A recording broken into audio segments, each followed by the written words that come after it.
Hello friend, आज की इस वीडियो में एक्सप्लेन करने जा रही हूँ हाल ही में रिलीज हुई एक नई मूवी के बारे में। और इस मूवी की स्टोरी आपको काफी एक्साइटेड कर देगी, क्योंकि इस मूवी की जो स्टोरी वो काफी हद तक रियल है। इस फिल्म के डायरेक्टर आदित्य इससे पहले मुंजा और जोम्बीवली जैसी फिल्में बना चुके हैं। डायरेक्टर आदित्य ने बताया कि फिल्म का आइडिया हमारे राइटर अविनाश त्रिवेदी की तरफ से आया था, जिन्होंने सचमुच का एक ऐसा गाँव देखा जिसमें हर घर के 2 दरवाजे थे। इस लोक कथा के पीछे का उनका रेफरेंस इतना दिलचस्प हुआ कि उन्हें इस गांव की सच्ची घटना पे एक फिल्म बनाने की सूझी। तो फ्रेंड, काकुड़ा मूवी का आइडिया यहीं से आया था। एंड अगर आपने राजकुमार राव और श्रद्धा कपूर की फिल्म स्त्री देखी है तो काकुड़ा को देखते वक्त आपको वह फिल्म जरूर याद आएगी। इस मूवी की स्टोरी काफी अलग है, बट जो फिल्म के सेट और कैरेक्टर है वो सभी आपको स्त्री की याद दिलाएंगे।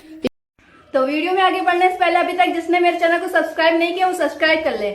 स्टोरी की शुरुआत में हम बूढ़े व्यक्ति को देखते हैं जो बस से उतरकर अपनी साइकिल के जरिए अपने गांव जा रहा होता है। और इस व्यक्ति को 7:01 से पहले अपने घर पहुंचना था। एंड वहीं आपको बता दें कि इस गांव के हर घर में 2 दरवाजे हैं, एक छोटा और एक बड़ा। और यहाँ पर हम देखते हैं कि वो बूढ़ा व्यक्ति अपने घर पर टाइम से पहुंच गया है एंड उसने छोटे दरवाजे को खोल दिया है। बट फिर हमें दिखाया जाता है एक सुपर नेचुरल पावर को जो घर के अंदर एंटर कर रही थी। और इतने में हमें दूसरे घर का सीन दिखाया जाता है, जहाँ पर हम बुलबुला के एक आदमी को एक लड़की के साथ रोमांस करते हुए देखते हैं। एंड तभी उसके पास उसकी मॉम का मैसेज आता है, जिसे देखते उसे ऐसा फील होता है कि काफी ज्यादा समय हो गया है। फिर वो फौरन ही छोटे दरवाजे को खोलने के लिए जाता है, बट अब काफी देर हो चुकी थी। अब यहाँ पर एक खौफनाक आत्मा इस दरवाजे को खोल देती है और इसी के साथ इस आदमी के शरीर में एंटर हो जाती है। एंड अगले दिन हम बुलबुला की पीठ पे एक बड़ा सा कुबड़ बना देखते हैं। यहाँ सभी लोग अभी से उसकी रवि मना रहे थे।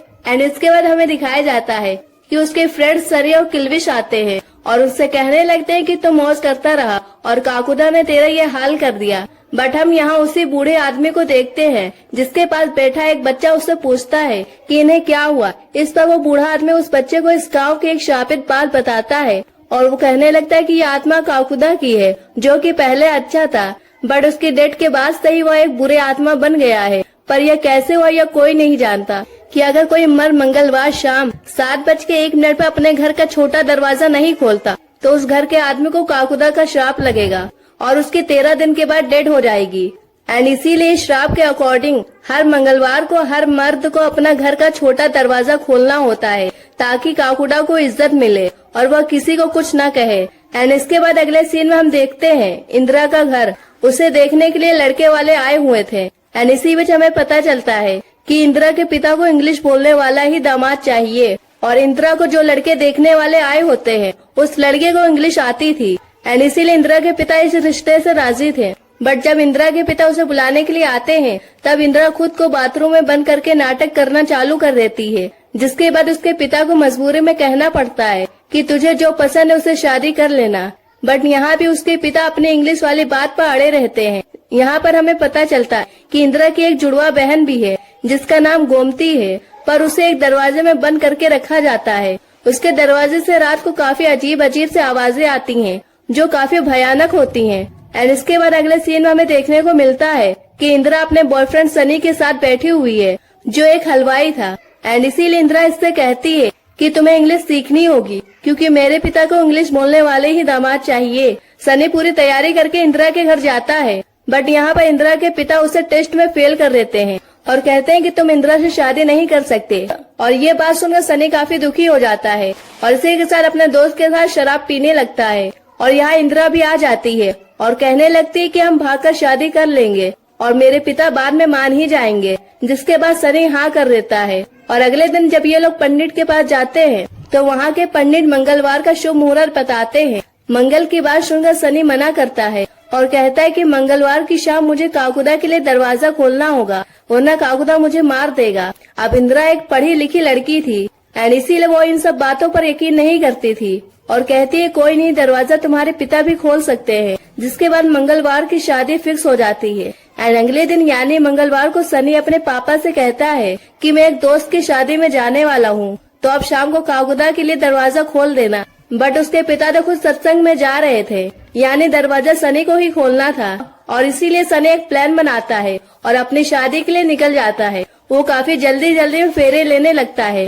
क्योंकि शाम होने वाली थी। अब वो फटाफट शादी को निपटा कर घर के लिए निकलने लगता है तो वो देखता है कि उसकी बाइक स्टार्ट नहीं हो रही। फिर वो एक साइकिल से तेजी से घर की तरफ आता है, लेकिन रास्ते में साइकिल की भी चेन टूट जाती है एंड अब वो भागता हुआ घर पहुंचता है, लेकिन गेट खोलते समय लॉक अटक जाता है, जिसके बाद काकुदा वहां आकर उसके अंदर प्रवेश कर लेता है। एंड अगले सीन में हमें दिखाया जाता है कि सनी के पीठ पर भी एक कुबड़ निकल चुका है, यानी उसके पास भी 13 दिन बचे हैं। अब जब सभी लोग शनि की रवि मना रहे होते हैं, तभी वह इंदिरा आती है और बताती कि मैं आपके बेटे की बहू हूँ। यह सुनकर सनी के पिता शौक रह जाते हैं, पर यहाँ इंदिरा कहती है कि यह कोई श्राप नहीं है, बल्कि एक बीमारी है, हम इसका इलाज करवा सकते हैं। इंदिरा सनी को लेकर हॉस्पिटल जाती है, जहाँ ऑपरेशन के जरिए इस कुबड़ को निकाल दिया जाता है, लेकिन अगले दिन वो कुबड़ फिर से बड़ा हो जाता है, जिसके बाद सनी इंदिरा अपने गाँव के लिए निकलने लगते हैं। लेकिन हॉस्पिटल का एक गार्ड उन्हें एक विजिटिंग कार्ड देते हुए कहता है कि यह कोई बीमारी नहीं है, बल्कि एक बुरी आत्मा का साया है। कोई भी मुश्किल हो तो मुझे कॉल करना, क्योंकि मैं इसे ठीक कर सकता हूँ। एंड फिर अगले सीन में हमें दिखाया जाता है कि इसके बाद सनी और इंदिरा अपने गांव आ जाते हैं, जहां सनी के पिता निराशा से उन्हें देखते हैं, क्योंकि सनी की पीठ अभी तक सही नहीं हुई थी। रात को जब इंदिरा दुखी होती है तो वो उस गार्ड वाले नंबर पर कॉल लगाती है और ये कॉल वही गार्ड उठाता है, बट असल में ये कोई गार्ड नहीं बल्कि एक होस्ट हंटर था और इसका नाम विक्टर था। इंदिरा इसे सनी को ठीक करने के लिए बुला लेती है। अब जब विक्टर इस गांव में आता है तो यहाँ इंदिरा इससे कहती है कि वैसे तो मैं भूत प्रेत पर यकीन नहीं करती हूँ, लेकिन यह आखिरी बार है।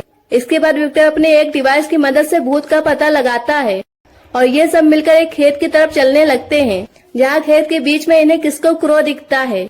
एंड इसके बाद विक्टर एक पेंटिंग बनाता है एंड इसके बाद विक्टर एक पेंटिंग का सेटअप करता है और उनसे कहने लगता है कि मुझे डिस्टर्ब मत करना, मैं उसे अपने अंदर बुलाऊंगा, फिर एक पेंटिंग ड्रॉ करूंगा। यहाँ से इसके क्रो उनके पीछे पड़ जाता है, पर ये जैसे तैसे करके पेंटिंग पूरी करके अपने घर आ जाते हैं। पेंटिंग में को तो कबूतर दिखते हैं एंड इस जगह की तलाश में जब ये लोग आगे बढ़ते हैं तो ये गुगू पहलवान की कोठी के पीछे पहुंच जाते हैं, जहाँ पर खुदाई करने पर इन्हें 2 कंकाल मिलते हैं, जिनमें से एक के सिर पर टोपी थी। विक्टर इस टोपी को ले लेता है, इतने में यहाँ काकुदा आ जाता है और हमें देखने को मिलता है कि यह एक बने और अजीब से व्यक्ति की आत्मा थी। और यहाँ गड्ढे को खुदा हुआ देखकर काकुदा गुस्सा हो जाता है और उन पर हमला करने लगता है, बट इतने में ये लोग उस गड्ढे को भर देते हैं और जैसे तैसे करके काकुदा की पकड़ से बच जाते हैं। एंड अगले दिन विक्टर इस टोपी को अच्छे से देख रहा होता है और उसे देखने के बाद उसे पता चलता है कि यह गोयल स्कस की है। एंड इस सीन के बाद हम इंदिरा के पिता को देखते हैं, जो कि सनी के पास आकर उससे कहने लगती है कि वो इंदिरा को दूसरी शादी करने के लिए मनाए, वरना उसकी जिंदगी खराब हो जाएगी। और इसी के साथ हम देखते हैं कि विक्टर और इंदिरा गोयल सर्कस जा रहे होते हैं ताकि इस टोपी के बारे में पता लगा सके। एंड यहाँ आने के बाद जब विक्टर सर्कस के मालिक से बात करने लगता है, तब सर्कस का मालिक कहता है कि एक समय पर यह टोपी गुल्लक नाम का बौना जोकर पहना करता था एंड उसको एक वरदान मिला था कि अगर वो मंगलवार वाले दिन किसी पीठ में दर्द वाले व्यक्ति की पीठ पर लात मारता है तो उसका दर्द एकदम से गायब हो जाएगा। और हम बहुत साल पहले इस गांव में गए थे और जब हम उस गांव में गए थे तो वहाँ के सरपंच के पीठ में काफी दर्द था। गागू पहलवान ने दर्द मिटाने की बहुत कोशिश की, लेकिन उससे नहीं हुआ, लेकिन गुल्लक ने एक ही लात में उस दर्द को खत्म कर दिया, जिसके बाद पूरे गांव में उसकी ही चर्चा होने लगी। और कुछ समय बाद हम तो वापस लौट आए, लेकिन गुल्लक उधर ही रहने लगा और बाद में उसके साथ क्या हुआ इस बारे में हम नहीं जानते। एंड इसके बाद जब विक्टर और इंदिरा घर आते हैं तो उन्हें पता चलता है कि सनी ने खुदकुशी करने की कोशिश की है। यहाँ सनी इंदिरा को अपने घर जाने के लिए कहता है, क्योंकि उसे लगता है कि वो अब बच नहीं पाएगा। वहीं गांव के लोग भी विक्टर को यहाँ से जाने के लिए कहते हैं। एंड अगले सीन में इंदिरा गोमती के साथ होती है, जहाँ गोमती कहती है कि गुल्लक को गांव वालों ने जला दिया था। बस इतना कहकर वो चुप हो जाती है और इस बात को सुनते इंदिरा समझ जाती है कि गोमती कुछ छुपा रही है। एंड इसके बाद वो विक्टर से इस बारे में बात करती है और इंदिरा कहती है कि गोमती को नदी में चलने की बीमारी थी और जब वो रात में घर से बाहर जाती थी तब लोग उसके बारे में गलत बातें करते थे एंड इसीलिए हम उसे बंद करके रखते हैं। विक्टर को गोमती के ऊपर पूरा शक होता है और इसीलिए वो इंदिरा को एक डिवाइस देता है गोमती के बॉडी पर लगाने के लिए, ताकि वो रात में कहीं भी जाए तो यह उसका पीछा कर सके। और इंदिरा गोमती के ऊपर यह डिवाइस लगाकर उसके कमरे का दरवाजा खुला छोड़ देती है। रात में जब गोमती घर से बाहर निकलती है तब ये दोनों उसका पीछा करते हैं। वहीं दूसरी तरफ हमें दिखाया जाता है कि शनि को अपनी गलती का एहसास हो गया था, इसीलिए वो इंदिरा को ढूंढते हुए यहाँ खेत तक आ जाता है। यहाँ पर आने के बाद वो देखते हैं कि गोमती उसे इस क्रो के पास जाकर जोर जोर से हंस रही है और फिर वो बेहोश हो जाती है, जिसके बाद स्केरक्रो अचानक से जलने लगता है। इसी के बीच में से एक काकुड़ा निकल के आता है और गोमती को अपने वश में कर लेता है। एंड इसके बाद वो अपनी पूरी स्टोरी बताता है और वो कहने लगता है कि मेरा इस गांव में एक अच्छा दोस्त था और एक दिन उसकी माँ की तबीयत खराब हो गई थी और उसकी माँ की कमर में मोच आ गई थी। मेरा दोस्त मेरे पास रोता हुआ आया। वैसे तो मैं किसी औरत को हाथ नहीं लगाता था, लेकिन दोस्त को रोता हुआ देखकर मैं उसके साथ चला गया। पर गुग्गू पहलवान ने मुझे उसके घर जाता हुआ देख लिया। अब क्योंकि उसका मैसेज ठीक करने का बिजनेस था और मैंने उसका बिजनेस अपने वरदान की वजह से ठप कर दिया था और इसीलिए उसने मुझसे बदला लेने के लिए मेरे ऊपर यह इल्जाम लगाया कि मैं अपने दोस्त की माँ के साथ गलत काम कर रहा हूँ। और वो दिन था मंगलवार शाम 7 बजे का, जहाँ सभी लोग मेरे पीछे पड़ गए थे। मैंने उसे हेल्प मांगी जिनको मैंने ठीक किया था, बट मेरी हेल्प के लिए कोई भी आगे नहीं आया। और इसी दौरान खेत में जाकर एक स्केरक्रो के पास जाकर मैं छुप गया, लेकिन उन्होंने मेरे दोस्त और उसकी माँ को मार दिया क्योंकि वही मेरी सच्चाई के सबूत थे। वहीं आपको बता दें कि गुग्गू पहलवान के घर के पीछे जो 2 कंकाल मिले थे वो गुल्लक के दोस्त और उसकी माँ के थे और गुल्लक ने 13 घंटे इसे स्क्रो पर बिताए थे और यहाँ पर ज्यादा ठंड की वजह से उसकी मौत हो गई थी।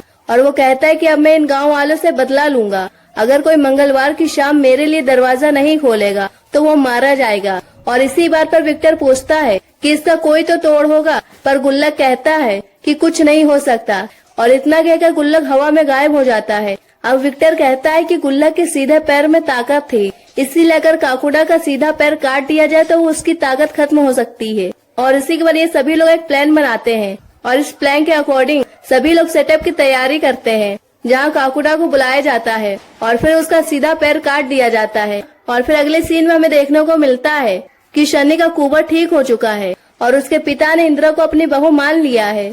और आखिर में विक्टर वापस अपने शहर जाने लगता है, लेकिन यहाँ उसके और गोमती के बीच में कुछ प्यार भरी बातें होती हैं। ये दोनों एक दूसरे से प्यार करने लगे थे, पर आखिर में विक्टर यहाँ से जाने लगता है और जाते जाते उस पेंटिंग को यहीं फेंक देता है, जो सीधे जाकर उस क्रो के ऊपर गिरती है, जिससे हमें पता चलता है कि अभी यह श्राप खत्म नहीं हुआ। और आखिर में हमें देखने को मिलता है कि एक आदमी के छोटे वाले दरवाजे पर दस्तक हुई है। एंड जब वो दरवाजा खोलता है तो वो देखता है कि कुछ बच्चे उसके साथ मजाक कर रहे हैं। और फिर दूसरी बार दरवाजा बजता है और वो बच्चों की मस्ती सोचकर दरवाजा खोलता है, बट इस बार दरवाजे पर काकुड़ा था जो इस पर हमला कर देता है, यानी अभी भी ये श्राप खत्म नहीं हुआ। और फ्रेंड, इसी के साथ इस मूवी की एंड हो जाती है। आपको इस मूवी की एक्सप्लेनेशन कैसी लगी हमें कमेंट करके जरूर बताइएगा।